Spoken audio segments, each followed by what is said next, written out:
I've been arrested 52 times. I have 17 felonies. I've been in prison 6 times, been shot 4 times, been stabbed numerous times. 20 of those 42 years in my addiction was homelessness. I've slept in abandoned cars, eaten out of trash cans and dumpsters, and I've seen it all, yeah. You shouldn't be alive, it sounds no, like. No, I shouldn't be sitting here talking to you. Only through God's grace and mercy. Hi, welcome to Unseen Atlanta, the Atlanta Mission podcast, where we shine the light on some of the city's toughest issues. We do this by sharing true stories from real people who've experienced homelessness and addiction. We also talk to subject matter experts who give more context to some of these issues. I'm your host, Rachel Reynolds. And I'm Jonathan Miller, your co-host. And we have a special episode for you today. We are going to share 3 different stories with you of people who are living in long-term recovery. So you're going to get to see people who are all along their phases of recovery. Some have been in recovery for 10 years. Some have been over 30 years, all having different experiences with it. But we really want you to see what it means to these people who are living in long-term recovery. One of the individuals that we're going to be talking to today as our subject matter expert is a board member who's been on our board for many years now. And I think you guys are going to really love hearing his story of why he decided to get involved with Atlanta Mission and how that kind of connects to his story of living in recovery. So we're excited for this. Let's dive right in. Hey everybody, we are here with Dexter. Spoiler alert, Dexter is on staff at Atlanta Mission, but is also living in long-term recovery. So we just wanted to chat with you today. Dexter, hey, thanks for being here. Well, thank you for having me. Yes, it's a good day for a good day, right? It is. Yeah, it is. Yes. Yes, it is. So tell us a little bit, where'd you grow up? Actually, I was born and raised here in Atlanta. Okay. Okay. Yeah. And I went to school here in Atlanta. Okay. How was your childhood? Childhood was pretty cool. I had 2 really good, hardworking parents, especially Mom. Mom was a church-going woman, God-fearing. Dad was a little bit on the wild side, but Yeah. and I think that's where I got most of my... Yeah, how did you end up in addiction? After I got out of the military, I served in the military Okay. for 8 years, and then when I got out of the military, I started hanging around the wrong people. In Atlanta? Okay. Doing the crazy things, and so based on choices and decisions I made, started selling drugs, started using drugs, and got caught up in the vortex that lasted 42 years. Wow. Yeah. When did you figure out, okay, I have a problem and I need to get help? Yeah. Oh boy. Well, I knew I had a problem after arrest number 52. I've been arrested 52 times. I have 17 felonies. I've been in prison 6 times, been shot 4 times, been stabbed numerous times. 20 of those 42 years in my addiction was homelessness. I've slept in abandoned cars, eaten out of trash cans and dumpsters, and slept on park benches and all of that, yeah. So you've seen it all. I've seen it all, yeah. There's not too many stories I've heard that kind of... You shouldn't be alive, it sounds No, like. I shouldn't be sitting here talking to you. Only through God's grace and mercy that I'm here. So had you tried to get clean before coming to Potter's house? I've tried. I've had a couple of places that I went to, Okay. but I wasn't ready. Did you ever spend any time at the downtown shelter? I've been through there a few times back Okay. in the day. I mean, So you were we're talking 90s, 1990s. Okay, so like way back in the way days. back then. Okay. Yeah, Wow. Okay, Yeah. so you were familiar with Atlanta Mission. Mm-hmm. Okay. Yeah. A friend of mine by the name of Don Reese, his brother Jim Reese, CEO, that used to be CEO. Yep. That's how I found out about the Potter's house. How did you know Don? Don and I met here at the Potter's house. Okay. Yeah, we met at the Potter's house, but and from there, we're best friends to this day. Okay. Yeah, he's actually the godfather of my child, my first child. Oh, wow. Yeah, imagine that. Okay, so what year do you come to Potter's house? 2012. Okay. Yeah, You go through the program. I went through the program. What I was graduated. it like? What was it like when you first came in? Because you'd had a life. Mm-hmm. It was a big adjustment. It was something that I was ready. I was really ready to embrace the change. It wasn't easy because, they say the old person is hard to die. Yeah. Yeah, so What made you ready at that point? I wanted to change. And I had the spiritual journey when I was sitting in my jail cell last time. God really started revealing to me the spiritual side of addiction, the demon that I fight, how he operates, the importance of being obedient to his word, That was the key to everything. He says, even if it doesn't make sense, Dex, you got to do what I tell you to do. It's for your own good. Yeah. Mm-hmm. So all through this time, God's been trying to reach you. Oh yeah, he's been trying to reach me, and I've been running just like Jonah, just running. Yeah, and finally, I got tired of running, and I'm glad I did. Yeah. What was your experience like at Potter's house? Yeah. The experience at the Potter's house was a very unique experience. I got a chance to meet some guys that going through the same thing I'm going through, and we all bonded. It was a good bond. It impacted my life so much that I want to go back and help other people. Yeah, you're back. Yeah, I'm back. Yeah, imagine that. Innit? So you graduate from the program. I graduate from the program. Then what happens? Then I started doing prison ministry work. Okay. You had your child. I had a child. Okay. Yeah. I do prison ministry work. I work for the court system. Okay. I do a lot of volunteer work for the court system. I help guys, judges actually sit in on cases and help judges decide whether or not a person gets jail time or go to rehab. Okay. Yeah. Which is pretty neat. That is, Yeah. Yeah. Mm-hmm. Is it crazy that you're like, I was arrested 52 times and now I'm sitting here? That's got to be like It's mind blowing. You're It on really the is other side. because you're blowing my mind. Because if you would have told me 13 years ago I was going to be doing this kind of stuff, I probably would have looked at you like you were crazy. Yeah. Well, it's just crazy how like you could be doing a lot of other things, but then to be like right back there, it's such a full circle moment. Yeah. That's Yeah, like it a is. total redemption moment. Yeah. Well, I volunteered out there for 7 years before I actually started working there. Okay. It was something that, I knew it was part of my purpose. I knew God didn't pull me out of my addiction just to sit on it. He says, you got to go back and help other people. So that's what I did. So tell us about coming back to the mission. What happened? How'd you get here? Well, like I said, I volunteered for about 7 years, and then all of a sudden we had an opening at the Potter's house, and I had a pretty good job, making a pretty good salary. And so when the opening came up, it was a really tough decision because I was thinking about the lifestyle that I was living and the amount of money. And, when you work for nonprofits, we're not the highest paid people in the world. But, the people who do this type of work, it's not about the money. Yeah, it's not. No, And much more. At the end of the day, it was like, like Peter had to step out on the boat, onto the water and just, walk the miracle. Yeah. And so all the things that I was fearful of, God is taking care of all that. Yeah, he just wanted me to be obedient and do what he... So what do you do at the Potter's house? I started out as an advocate Okay. the first year. And what does that mean? An advocate is like a person who kind of like who's walked in the shoes of recovery. I mean, the shoes of addiction and recovery. And you help another person come through it. We guide them through the steps, the 12 steps and everything like that.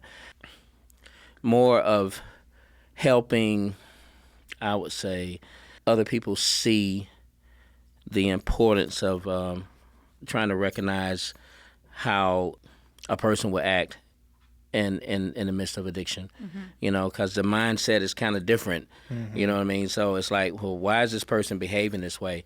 So, the advocate's job is to get, other team members to see and realize that, hey, this is why this person is behaving. You're in really such a way. advocating for them. For both parties. Yeah, you're sort of like bridging the gap between the two. Yeah. Why was it important, like being an advocate, why was it important that you had the experience? I Like think, it gives you instant credibility. Maybe? yeah, I think that was all part of God's training. His plan.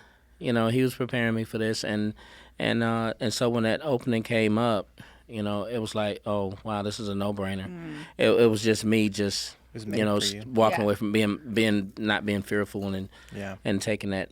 Yeah. Because there's always something I've always wanted to do. Because I was voluntarily doing this for years, and so. So what do you do now? I'm the vocational manager now. Okay. So I kind of like oversee all the tasks that are out at the Potter's house. Guys, the task, housekeeping, landscaping, kitchen, all those various things. Yeah. Also, I coordinate a lot of, of the driving that takes place out there, getting guys back and forth to work, making sure all these moving pieces are operating. You run it all. I run it all. Yeah. It's Sounds crazy. like Dexter's the guy. Keep the place together. So what does long-term recovery mean to you? Oh, wow. Long-term recovery to me is living one day at a time. You know, tomorrow's not promised. So we just have to get through the day. And then once you string those days together, you know, just keep doing the next right thing and the next right thing and the next right thing. That's long-term recovery, and also turning around helping other people. Yeah. I'm really curious. I'm thinking about you in your jail cell after your 52nd arrest. That's a pretty amazing journey. It lasted about 120 days. Yeah, Wow. Yeah, but the things that he revealed to me was mind-blowing. That was- when it I sounds say like a mind-blowing, really- I say mind-blowing, yeah. Transformative experience you had. If you could go back to that person, to that Dexter, what would you say to him? Oh, wow, that's a good question. First of all, man, aren't you glad you listened, you know, to what the Spirit was directing you to do back then, you know? Because looking back on it all now, I see the whole purpose behind it all, but I would remind that person this is part of God's plan for your life. You couldn't see it at the time because we never see the end from the beginning, but He does. Sort of a similar question, but I imagine there might be people listening who know someone in addiction or maybe in addiction themselves. What would you say to that person to help them take that first step towards recovery? Toward recovery, it's the best life. You know, it is living this type of life and coming from the bondage of addiction. You know, is so liberating. It's freedom. You know, because I mean, when you think about it, that's basically what addiction is. You're in bondage, and so it's an exodus. You know, you're going out, you're coming out, and you're going into the land of Canaan, right? You're building your own house. You're starting your business. You're doing all these things that God intended for you to do. There's You know, so much I life. think, I think the lives of people in addiction, it runs a very close parallel course with the children of Israel. They were enslaved in bondage too. Yeah. What does the future look like for you? What I would like to do. Yeah. Wow. I want to do some videos touching on them 120 days of sitting in that jail cell and the things that God revealed to me. It was so much, and I would like to do a video series on it. Sounds like a great book. Yeah. Or something. Something, yeah. It sounds like you want to continue to be in spaces where you can share your story with people. I want to get this out all over the globe. Yeah. I really do. I want people to understand that you don't have to live this way anymore. Yeah. And it's such a beautiful life, you know, away from everything else. Is that what you tell the guys at the Potter's house? All the time. Yeah. All the I time. feel like when I asked that question, it was so easy. You had the answer Yeah. because you've done it a million times. Yeah. Yeah. Yeah, so especially in the work that you do at Atlanta Mission, so much of it is relationship building with clients. Right. You talked about being an advocate for a period of time, but we've interviewed several guys. They've talked about you and the impact that you've had on them. Can you talk a little bit about that relationship? Well, to me, it's important for me to be transparent and be an open book, because if they see it in me and see that I don't walk in any shame or guilt or self-condemnation or anything like that, then so can they. I'm very protective of them. Yeah. You know, when I see that they're about to make some bad decisions or choices or whatever the case may be, or if they do make these choices and stuff like that, I'm fighting for them. You know, it never stops. You know, because I want them to understand that this is such a better way to live. Yeah. And I love these guys. I love everybody that come through that program because I was there too. Yeah. Yeah, I think what your story really points out for me is the power of seeing someone and saying, I know what you've been through. And there's just that shared connection. Yeah. And I think that that's what I'm really getting from your story is like the more people that we have on staff here, particularly working up at the Potter's house, the better for the guys to be able to have someone who's farther along than them. Yeah. Who's living the life. Yeah, that who's they living it. Yeah, they actually see it. Yeah, Yeah. so they get that you guys, you and so many others embody recovery. Yep. freedom and hope and Yeah. all those things. Yeah, and just pursuing your dreams and your goals and Yeah. stuff. You know, 'cause this is what God had for us. He had this plan Well, for and us. so many of them can't see. They only know, and you talked about this early in your story, is I only knew 40 plus years of living like this. Yeah. I don't know what life is like before that. Yep. I don't know what life is like after that. So then to be, on day 1 of recovery at the Potter's house, to be on day 30, It's to a be scary a year process. in, but to say, oh, look, Dexter's been living this for 13 Yeah. years, Yes. right? 13 years, yeah. Like that's got to be so powerful for them, but also encouraging for you. Yeah, it to be is. able to see that every day. Yeah. Well, it gives me motivation to stay on this path, because I know that, just like, people who are pioneers, they Yeah. go through the brush and they cut everything down just so the path of those coming behind them can be a lot easier. Yeah. That's So, an amazing perspective. Yeah. Well, we hope you guys enjoyed listening and getting to know Dexter. He's amazing. Hey. He's such a valued member of the Atlanta Mission community, especially up at the Potter's you're house. too kind. No, I'm not too kind. Oh, those are words we've heard from Multiple people. So you should feel really good about that. So we are going to bring you a subject matter expert next. We hope you continue to listen. Wow, that was so powerful hearing Dexter share about his experiences and what it's like living in long-term recovery and how that plays into his role here at Atlanta Mission. And now we're going to talk to someone who's very familiar with Atlanta Mission. She actually went through our program at my sister's house and is now almost 10 years clean and sober. So we cannot wait for you to hear Emily's story. In studio today, we have Emily Riblett, and she is an alumni of the program at Atlanta Mission. She's almost 10 years. Yep. March. Clean March, but we want to bring her in as a subject matter expert. She works now in long-term recovery work and also has lived experience. So we are so happy to have you here. It's so good to see you. It's so good to see you too. You look amazing. Thank you too. So tell us who you are and what you do. Okay, so my name is Emily Riblett, and I'm a person in long-term recovery. It's been over 9 years that I haven't used any substances. I am a graduate of my sister's house program of the Atlanta Mission. That place literally saved my life. Today I am a present mom. I'm a present grandmother. I'm a present daughter. I'm present for my siblings and for my partner. I am a homeowner. So I went back to school after I left the mission and got my MBA. And I now work for the Georgia Council for Recovery. We're a recovery community organization that's statewide across the state of Georgia. I've worked my way up, and now I'm the Assistant Executive Director of Administration. So I do all things administration for the organization. So it's really an honor to be here, and it's an honor to work for them, and it's an honor to use my lived experience. Yeah. So, I remember when you came to my sister's house.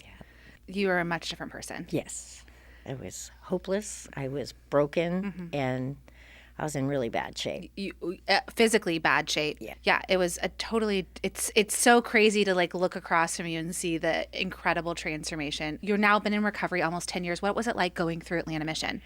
The mission was amazing. So I'll tell you the first thing that hit me was that I walked in and I felt love. Like there was just something about we had to go to first. We went to I was with a group of ladies that we came from another shelter, and we went to the actual my sister's house, and then they said, no, we got to go down to Ethel Street. So we went down to Ethel Street to the day shelter. And as soon as I walked in there, it was just like everyone was so friendly and kind, and I was just overwhelmed. And it was warm in there, and it was freezing cold when we were walking around. It was February, and I just knew that I was in the right place. And one of the ambassadors took me into an office and sat me down and handed me a women's devotional Bible, which I still have, and asked me if I wanted to do something different. And I'm trying so hard not to cry. You can cry. But it's I like, have tissues right here. But there was just something about that experience that I just knew that I was ready to do something that I hadn't done before. And I felt like I was in the right place. I felt I was in a safe place to do it. And that was what started me on the right direction. Yeah. And then being at the mission, it was hard. Don't get me wrong. It's really hard to be with a whole group of women you don't know who are all in different places in their lives. 200 of your best friends. Right? It was so difficult. Yeah. But the counselors were amazing. The staff were my favorite part. Every person that works for the mission was supportive and kind and generous and genuine. And I think that was a big deal.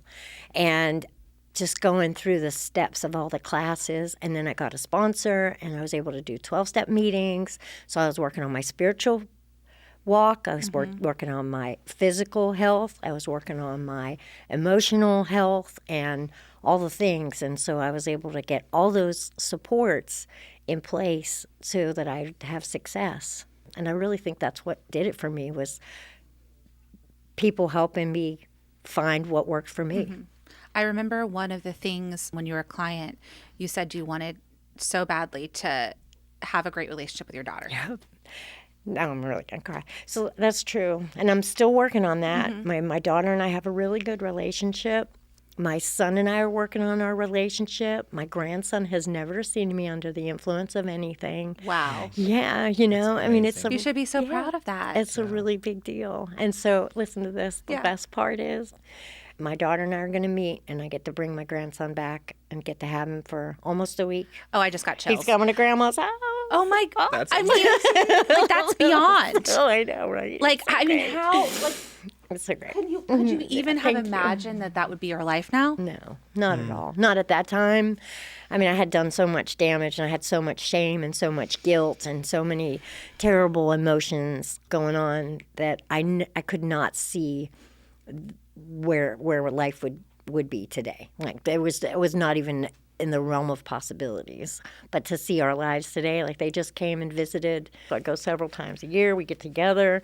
We do things. We go to concerts. We just my love on gosh. each other. So Yeah, sweet. it's really great. I mean, yeah. it's just... It's a total full circle moment. That's just such a amazing picture of redemption. Yeah. Thank you. It is. It's just like it's really imprinted in my mind how you're like, this is the one thing I want. I want to be a mom. I want to be a present mom. I want to be a clean mom.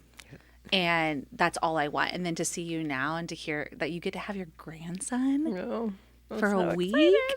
So let's transition a little bit and talk about what has life been like since the mission. I know it hasn't been easy. And I know living in recovery is not easy. So can you talk a little bit about that? Yeah, so it was difficult. It's difficult because I had a lot of legal trouble, which I think a lot is other people can relate to that as well. Oh, you know, totally relate to that. Yes. right. So I had some things I had to deal with, and it was very difficult for me to get hired. And that's one of the things. Like, so some of the barriers are, of course, housing, leaving the mission. It's like you're in a cocoon for a year. I was in a cocoon of this wonderful place, almost a year, I guess 9 months. And then what do you do? Right. So, and rent's extremely expensive. How do you find a place that's safe and affordable to live? And so that was a barrier.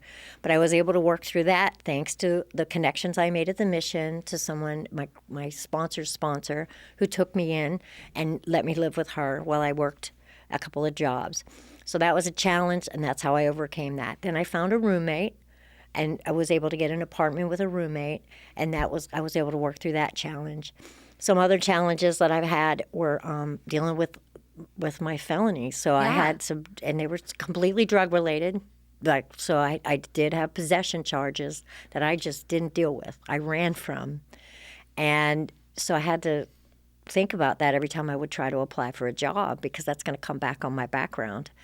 And that was a real challenge. Luckily, Home Depot hired me and kept me. And I know my background check had to come back because it came back from Kroger when I was at the mission. I was working at Kroger, and they had to fire me. I was making $7.25 an hour, and they had to fire me. And I was like, well, these are the consequences I had to deal with. So I was able to stay on at Home Depot. And then I found out about this program where I work now at the Georgia Council. And so I was able to do that training. And then I left Home Depot on very good terms. But to go into that position, which was more of a career for me, I was able to, because of that job, go back and deal with my legal trouble. Wow. My sponsor went with me to Virginia where my charges were, and I turned myself in, and I was able to take care of that. But it's all because of the support I've had in recovery that I was able to go back and take care of all these things, and continue working through these challenges, and then I had a challenge of wanting to be a homeowner, but it was very difficult because it's hard to, I've never done anything like that before, right? So there's been a lot of challenges, but because of the support I get from my peers and my mentors and spiritual mentors, I have a lot of people in my life that have been really helpful. Well, and I think you're shining the light on something that we don't think about often. We're like, oh, somebody gets clean, yay, they stay clean. But there's a lot of things that follow you. These legal issues follow you. Maybe it's an eviction that follows you. It's not just staying clean. It's okay, how do I stay clean and also deal with all these challenges? So I think it's good for everyone to hear that it's not just roses and butterflies after. And it also, what really stands out to me, there weren't easy solutions to these problems, but the solution you did find was found through community. Yes. And that community seemed to start at the mission, but it didn't end at the mission. It just kept going, and that's really what got you through to long-term solutions for those problems. Yes, that's exactly what happened. As I started with a small community, which was the staff at the mission, who were my only, that was my only support at that time. I didn't have any connection with any of my family when I came to the mission, none. And so that was where it started, and then it grew. That's exactly what happened, and I grew my community. And the ladies would bring a 12-step meeting downstairs in the mission, and that's how I grew that community. And then once I found out, I met people at my jobs, and then I grew in that community and people that I could relate to at my places of employment. And then I was at a 12-step fellowship. I love 12-step fellowship. I found out about CARES, which is a certification where you use your lived experience to help other people. And then I was able to grow that community because I found out about it through them. I was able to go through the training. Then I became part of that cohort, again, growing my community. And then I got hired by them. So it's just been, yes, that's exactly how. And I totally believe in the therapeutic value of community because without it, I wouldn't be where I am. I know that for a fact, but yes, absolutely. Why is it important in long-term recovery to have people with lived experience involved in it? That's a great question. That's kind of what we do at my place of business, where the fact is, not knocking any kind of clinical services, because clinical services, it's more like a both and type of thing. We love clinical services too. Right, yes. Yeah, because there's so many different pathways to help someone get to where they need to be in their recovery, right? That could be therapy, it could be peer support, which is basically, you can have peer support through 12-step fellowships, or you can do it through another nonprofit organization. Like what we do as a recovery community organization is these are certified peer specialists who are trained to use their lived experience. So we talk about how to speak using non-stigmatizing language, and we talk about how we can talk to each other and be mutually respectful and treat each other with dignity. I believe that having that lived experience helps me relate to other people, because someone else might not know where I'm coming from. They won't understand what I've been through, and they may not intentionally have some kind of bias or have some kind of a judgment, and they don't even mean to do it. Sometimes it's implicit bias. People don't realize that they're casting judgment on somebody else because they don't know. Because like what our brain science tells us, people don't know what they don't know, and they don't know that it is a brain disease. So they don't understand. They think that it's a moral failing. They believe that it's a willpower issue. They believe, misinformation. And so I think that somebody with lived experience automatically understands where I'm coming from, because they've been there. They understand the similar legal problems, the similar family problems, the similar traumas, past traumas. People that have seen things that I've seen that someone else may never experience in their lifetime. Peer support and lived experience has a very unique quality in helping somebody else. Well, that's how we connect with each other.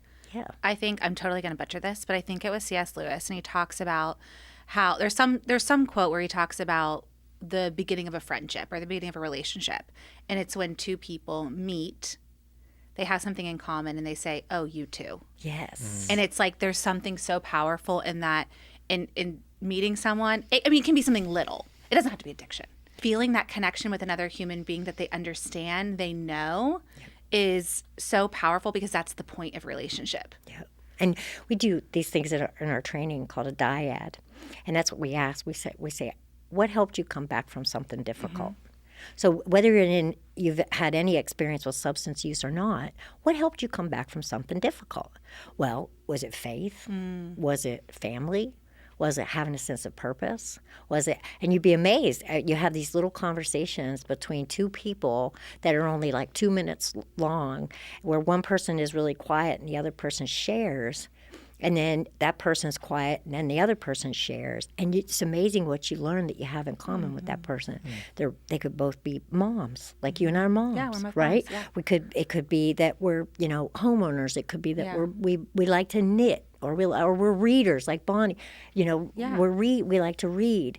It could be anything, but just having that connection helps build on a relationship, right? On that connection, but substance use doesn't even have to come into it. No, it doesn't. Right? But it's that having that connection, just like you said. Yeah. So I'm really curious, as someone with lived experience in recovery and working in recovery, what are some challenges that you've experienced? How do you protect yourself? Yeah. I'm sure it can be triggering at times being in that space. That's a great question. So we do, and that's another reason why we heavily train all of our certified coaches because of that, because they call that compassion fatigue, and it's a definite reality. What we do for our folks is we ask them to go out to other recovery community organizations and get support from other folks that are doing the work, so they can sit together and kind of debrief and kind of, work through some of that stuff. We also incorporate wellness days into our calendar so that folks can literally just unplug. And the big thing is we try to meet people where they're at, and that is either the people that we serve or our employees. And we have meetings about this all the time, Jonathan. That's a really good point, because we talk about that, because these are folks that are helping people get through really difficult times, and you never know when that trauma is going to move over into you or bring up trauma that you've had in your past. What we do at our organization, we're a statewide recovery community organization, so we bring everybody together that works at these other agencies across the state, and we help support them, whatever that looks like. And those are things that come up all the time. We also help try to train folks on how to supervise other peers, because that's something that we've found, that if somebody has good supervision, they know how to handle things like that. Interesting. So, yeah. And as we wrap up, could you just tell us a little bit about the Georgia Council for Recovery and how people can find you and how get can they involved? get involved? Yeah, so gc4recovery.org. Okay. We'll put it in the show notes. Okay, and like I said, we're a statewide recovery community organization. We do 4 things. Our mission is to increase the impact of recovery in communities through advocacy, education, training, and peer recovery support services. So what we do is we provide this training called CARES. It's a Certified Addiction Recovery Empowerment Specialist. I know we love acronyms. So it's a certified peer specialist for addictive disease. They have one for mental health as well. That's a sister organization. Okay. But for what we do, it's for addictive disease or substance use. And that's a 40-hour training. It's free. All of our programs are free, and recovery community organization services are all free because they're grant funded by DBHDD and other agencies help fund, and universities and things like that. We get a lot of grant funds. The training helps one person use their lived experience to help someone else, and there are jobs in the field for certified peer specialists. If you know anybody who might have 2 years of abstinence-based recovery, and that includes medication. If somebody uses medication to support their recovery, they're welcome to apply for CARES as well. Okay. Well, thank you so much, Emily, for being here. I love you. I am so proud of you. You're such an advocate, not only for Atlanta Mission. You're like the best advocate for Atlanta Mission, but you're also such an advocate for those in recovery. And I hope that our listeners just got to see what an amazing human Emily is and the work that she's doing and an amazing grandma. Yeah. I mean, come on. Let's just say goals. So we hope you enjoyed that. And we hope you really got to understand what it's like living in long-term recovery, but also what it's like for someone who has had lived experience. And thank you so much for being here. We hope you enjoyed that story. We want to give a little bit more context to what it's like living a life of recovery. So today we have Dan Phelan with us. He's a board member here at Atlanta Mission and has been living in recovery for over 30 years. And we brought him on as a subject matter expert to talk about what that's like. So we'll start a little bit with, tell us where you're from, kind of where you grew up, all of that. Okay, I grew up in a suburb of Detroit, Michigan. Okay. Till 1987 when I came down to Atlanta to go into inpatient treatment. Yeah. Tell us a little bit about how you first started getting into drinking.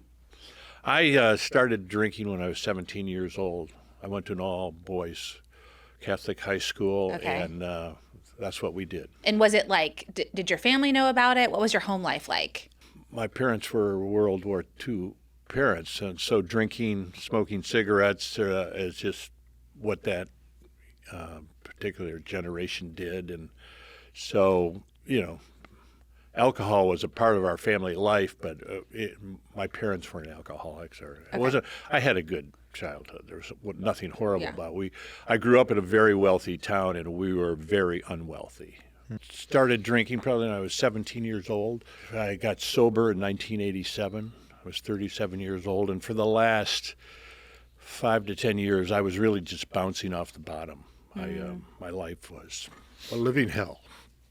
It really was. Doesn't get worse than that. So I, through the help of friends and family, I came down to Atlanta to go into inpatient treatment, which I did at Charter Peachford Hospital here in Atlanta.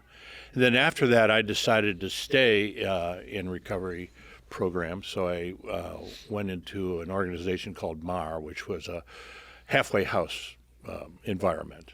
Stayed at MAR for 9 months, and decided to stay here and not go back to Detroit. Gotcha. Now, you say you were bouncing off the bottom. What was the point where you realized you needed recovery? Yeah. I knew I needed recovery for a long time. It was pulling the plug on myself that was impossible for me. It was really the grace of God. A lot of things came together at the same time. I had resigned. I knew I was in a lot of trouble. I just didn't know what to do about it. I really didn't. So they said, you need to go into recovery. I said, fine, but I didn't know what that meant. I had no idea what that meant. Could you tell us a little bit more about the community that you had around you during this time that helped guide you towards recovery, towards a better, healthy life? At that time, back in Detroit, when, my parents said, you need to do something about your situation because we don't know what to do. Those poor people had no idea what to do. I had no idea what to do. So I went and saw a psychiatrist somebody introduced me to, and he said, you need to go into a treatment. I said, okay. I mean, at that point, I had surrendered. It was like, whatever. And I said, I had no idea what going into treatment meant. I had no idea. But I got on a plane, flew down, went into Charter Peachford. They kind of threw me in there, locked the door, and here I am today. So, what was it like when you kind of stepped through those doors? It was, boy, what am I getting myself into? Yeah. I mean, I had surrendered to the fact that I couldn't control my drug and alcohol use, but I didn't know what the solution was. I really didn't know what the solution was. But, I had really resigned myself to whatever they tell me to do, that's what I'm going to do. And it worked. Was there any point in your journey where you're like, this is too much, I want to quit, how do I get out? Did that ever go through your mind?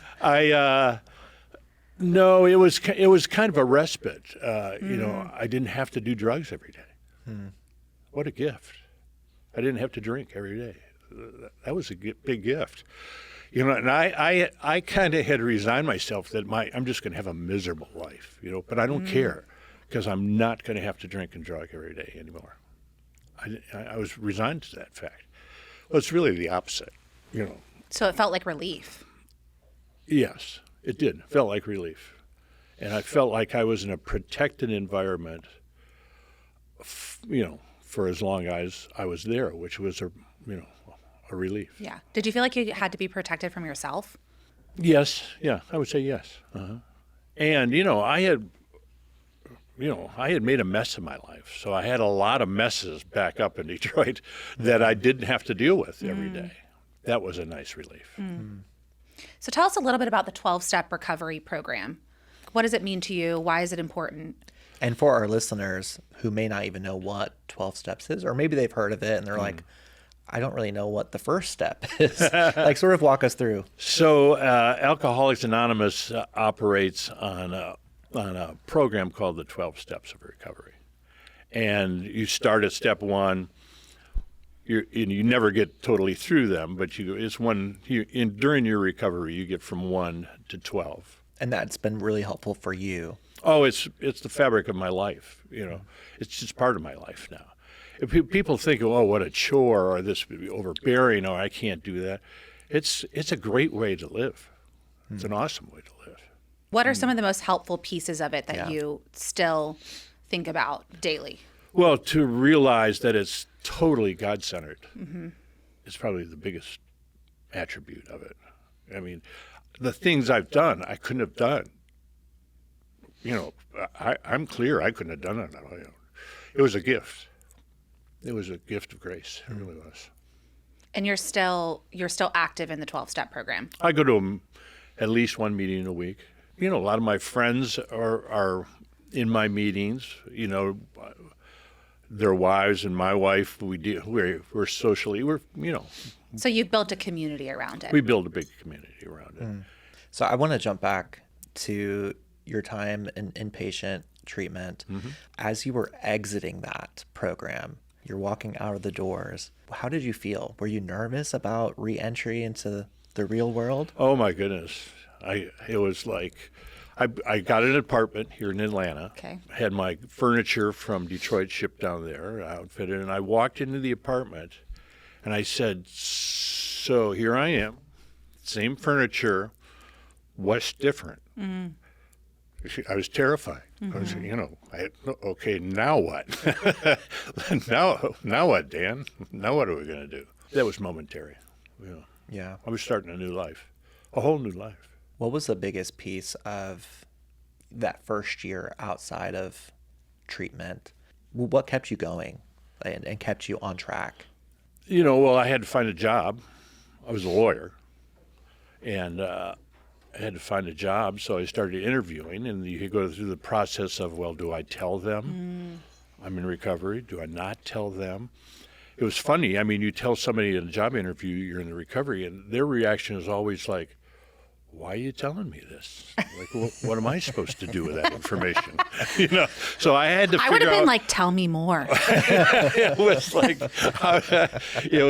how do we deal with this? So I had to learn how to handle a job interview without, really throwing up all over myself. Yeah. So it was a process of, because I think that's the thing with so many of our clients is they go through our program, they feel very equipped when they're in the walls of Atlanta Mission, but it's scary when you leave because they haven't lived in recovery outside of Atlanta Mission in so long. What would you say to someone as they're stepping out into the world after they've gone through a program, they feel different? What would you say to them? Well, you still have you have your program. I mean, you're going through all the emotions, all of the trials and tribulations of life, but now you have a way to deal with it without drugs or alcohol or all the baggage of the past. It's a transformation. It's truly a transformation. And it's, and you're given the tools of, how to deal with it.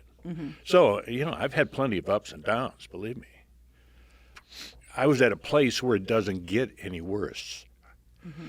To a place today where it doesn't get much better. Yeah. That's amazing. He was talking before before getting on this that he has 2 grandkids. So I'm sure that helps you keep going. Yes, it does. Yeah. That's talk about the best of all things. That's the greatest. Yeah. So tell us a little bit about you got involved at Atlanta Mission. Why did you get involved here? Somewhere along the line, I knew something was missing in my recovery. Everything's going well. I'm doing well at my job. I met my wife. But I'm just going, what's missing? And I went back to the guy who ran MAR, the long-term recovery program I was in. And I told him how I was feeling. I said, everything's good, but I feel like I'm missing something. And he goes, well, how much money are you giving? To who? How? To what? That's something I didn't know how to do. Wow. I didn't know how to, it's just, I don't think that's an acquired taste. I think you have to learn how to give. I said, well, I'm not very good at that. He says, well, you need to get good at that. That's for the first time in my life, I learned the importance of giving. I wouldn't expect anybody to believe this, but, I was starting to do well in my career. When I started giving money away, I skyrocketed. So the question then becomes, where do you give? I love the mission because of what it does, and the recovery aspect of the mission was important to me. So I have to have a charity that has some recovery aspect to it. The mission's perfect. I'm clear to this day that I would not be who I am and have what I have without my recovery being the foundation of that. We talk a lot about with homelessness, a lot of misconceptions around homelessness are just give someone a job, just give someone a home. And if you give them those things, those physical things, then they'll be fine. But we know that here at the mission that so much of what has caused the homelessness is root causes, which could be trauma, mental health, addiction. So can you talk a little bit about why it's not just someone who's living in addiction, it's not just about giving them a job and a place to stay? Yeah, that's one of the things I was most interested in when I got associated with the mission. How are they dealing with the recovery aspect? If you don't deal with the addiction problem, you're not going to deal with any of the other problems. It might be, you might have a temporary fix. You might take somebody off the street, put him in a mansion in Buckhead. You solved his homeless problem. You haven't solved his life problem whatsoever, and he's going to be back on the street. So it was important to me that the mission had a program. It does have a program. It realizes what recovery means in somebody's life if you're going to transform that life. That's one of the reasons I've associated myself with the mission. Your life has been full of twists and turns, and you mentioned you were at the bottom of bottoms, but life looked different for you after recovery. You had mentioned transformation, right? Tell us a little bit about what life was like after recovery. What did you end up doing? What career path did you end up taking? Let me reframe the question a little way. There's no after recovery. Recovery is day in, day out, and will be for the rest of my life. So it was truly a God-given transformation, because I didn't even know what alcoholism, that's weird. I didn't know what alcoholism was. I didn't know what I was getting into when I went into treatment. And I didn't know that I'd be signing up for a long-term program, recovery, but I'm glad I did. I'm sure glad I did. Yeah. And you're a lawyer? I'm a lawyer. Okay. I was... Previously you were too? Yeah. Okay. I was a lawyer in the Detroit area for 10 years or so before I came down to Atlanta. I came down to Atlanta to go into treatment fully expecting to go back and kind to of Detroit. pick up where I left off without drinking and drugging anymore. Yeah. I'm imagining that we might have a listener out there who maybe recognizes a need for recovery, or maybe they're a family member of someone who's struggling with alcoholism or addiction. What advice would you give someone who just needs an extra push to take the first step? I think that the important thing, and this I didn't know, is there is a way out. There is a solution. I really had no idea where I was going or what I was going to do. I just knew I couldn't drink and drug anymore. That's the only thing I knew. I didn't know that there was such a thing as a recovery program or the 12 steps or Alcoholics Anonymous or any of that stuff. I learned all that stuff. I think if somebody had said earlier on in my life, Dan, there is a way out, would have saved me a lot of years of heartache, I'll tell you. There is hope. There is hope. There is always hope. There is hope. And that's why we have an addiction recovery program called the Potter's House for men recovering from addiction. Dan, you've been to the Potter's House, right? It's the first place I went when I, after that Thanksgiving that I met Jim Reese, the first place I went was to the Potter House because I was in recovery. I thought that was the perfect place for me. So I wanted to know all about it. It's an amazing place. Yeah, what do you think beautiful. of it? It's an absolutely beautiful place. So I went up there the first day, and I don't even remember the gentleman who ran the Potter House at the time. He said, "Why don't you give the sermon today, Dan?" Oh. He just whipped one out, right? Let's jump right in. Oh, were you prepared? Heck no. Do you remember what you shared? Yeah, what did you talk about? I just talked about, Your recovery? where I'd been and where I'm, where I was today and where I was going. Wow. And what was the reaction? Did anyone react to it? There's a brotherhood. It was instant bonding with my fellow friends at the Potter House at the time. Yeah, when we were talking to them a couple of weeks ago, they said that's one of the best things for them to see is people who've been in long-term recovery because it's so encouraging to them to see it. Because we have so many people on staff who have been in it, and they're like, it really helps me see into the future when it's so hard to see into the future. Yeah. Thank you so much for your involvement with the mission. We're so grateful that you were taking the time out to do this today with us. Hey, my pleasure. Thanks for having me. Yes, of course. Thank you. We really hope that you guys got something out of the stories that you heard today. We hope that this helps somebody who may have someone who's struggling with addiction or is in recovery themselves, don't you think? And just to give insight to people who maybe you don't have any context and you're just like, hey, what is this like and what can I do to help? Yeah. Right? Well, and I feel like Dan is such a great just representation of like what life can look like in long-term recovery. He's a lawyer now. He has kids, grandkids. It doesn't always have to be that way. And I think he said something so great of there's a way out. There's a way out. There's hope. There's a life waiting to be discovered. Yeah. So we hope to see you guys next time. Thank you so much for listening and engaging with these challenging yet vital conversations about mental health, addiction, homelessness, and trauma in our city. Facing these issues head on is how we ignite real transformation in Atlanta. Thank you to our season sponsor, the Scott Pryor Law Group. The transformation you've heard wouldn't be possible without incredible partners like the Scott Pryor Law Group, personal injury and accident attorneys. Their compassion and dedication to our community fuel stories of transformation just like these. If you are injured in a semi-truck or car accident, call the Scott Pryor Law Group. As a U.S. Marine, we fight and win for you. Our clients are family for life. We handle all types of injuries. You focus on healing, and we handle the rest. Now, if today's episode inspired you to take the next step, we would love to invite you to join the work that God is doing here. There are two really impactful ways for you to get involved. First, you can give financially to help us continue the work you heard about today. Second, you can volunteer your time by serving at one of our campuses. You can find all the ways to give and get involved at atlantamission.org. Thank you again for being part of this journey. Please join us next time as we uncover more powerful stories of hope and transformation.